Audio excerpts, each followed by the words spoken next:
Billionaire's daughter was born blind, until the new maid discovered the truth. The guests at the Beaumont estate often whispered about little Claire. The only child of Richard Beaumont, one of the wealthiest men in the city, she had been born blind, or so everyone believed.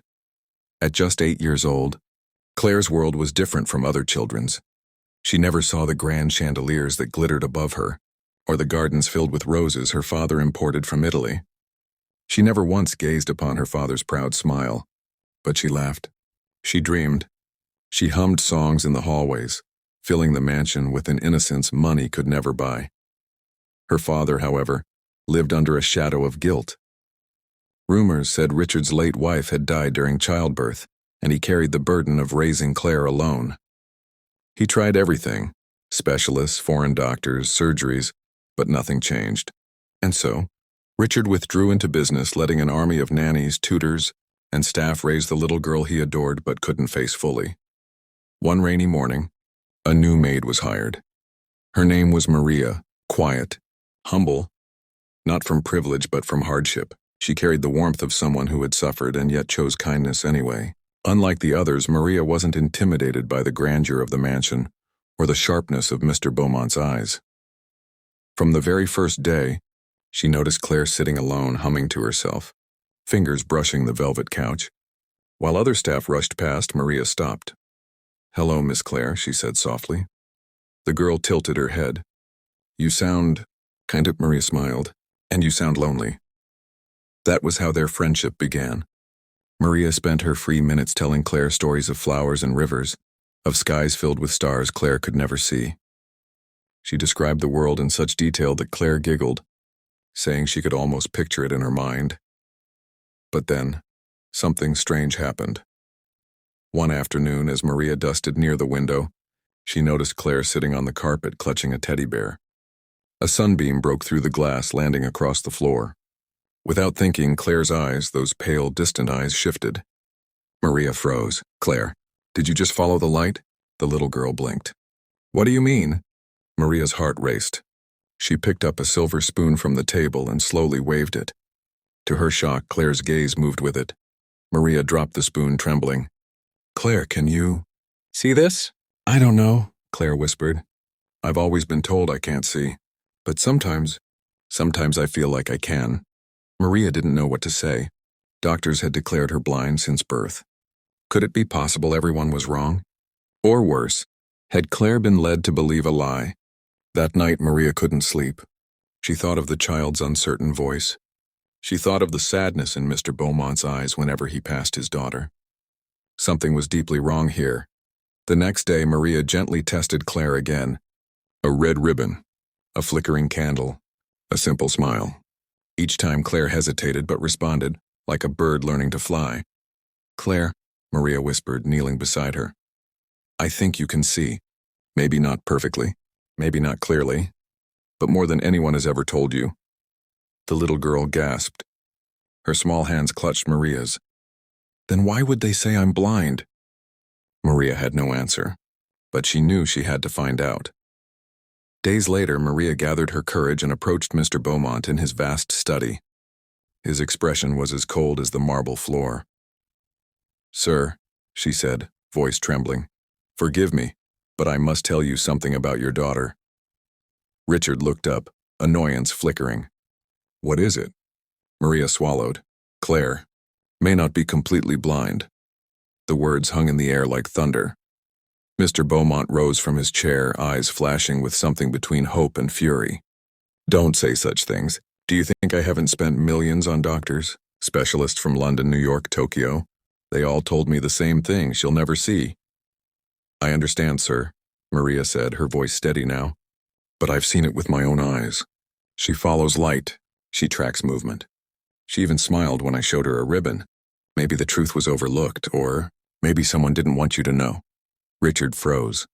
For the first time, the powerful billionaire looked small, like a father desperate for something he didn't dare believe. "Bring her to me," he whispered. That evening, Maria led Claire into the study. Richard knelt down, heart pounding, and lit a single candle on the desk. He said nothing, only watched. Slowly, Claire's eyes drifted toward the flame. She tilted her head, mesmerized. "Papa, is that fire?" she asked softly. Richard's heart shattered.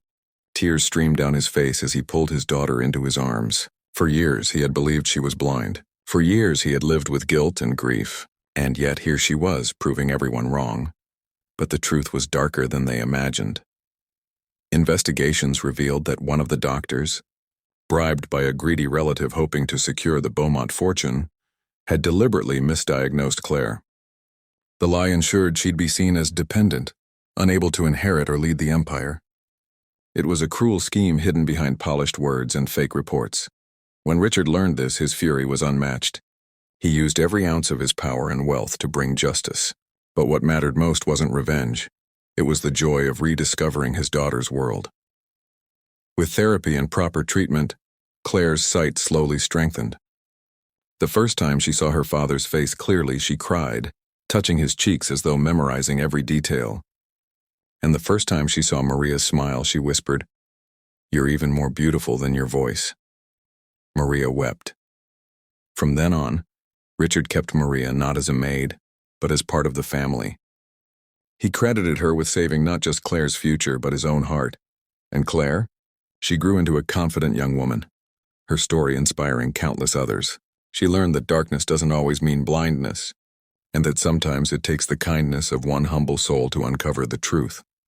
In the end, Maria's compassion didn't just give Claire her sight, it gave her life a new meaning. Because sometimes, the greatest wealth isn't measured in money or power. It's measured in the light we bring into each other's lives. But Claire's journey wasn't only about gaining her sight. It was about gaining her voice. See, when you grow up being told you're broken, when the world looks at you with pity, you start to believe that's all you'll ever be. Claire had spent years living in that shadow. But with Maria's encouragement, she slowly began to see herself differently. She learned to paint, first with her hands, then with brushes. She said the colors spoke to her like music. Her paintings weren't perfect, but they were alive, full of emotion. One afternoon, she gifted her father a painting. It was simple, just a bright yellow sun breaking through a dark gray sky.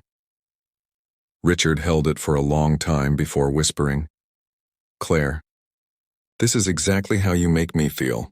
You're my sunshine after the storm." Gentle pause, then thoughtful tone. And Maria, quiet, humble Maria, watched from the corner, holding back tears. She had come into this mansion to earn a wage. She never imagined she'd change lives. But isn't that the way kindness works? You don't plan it, you don't calculate it. You just follow your heart, and suddenly the world is different. Slower, dramatic tone. Yet life has a way of testing us.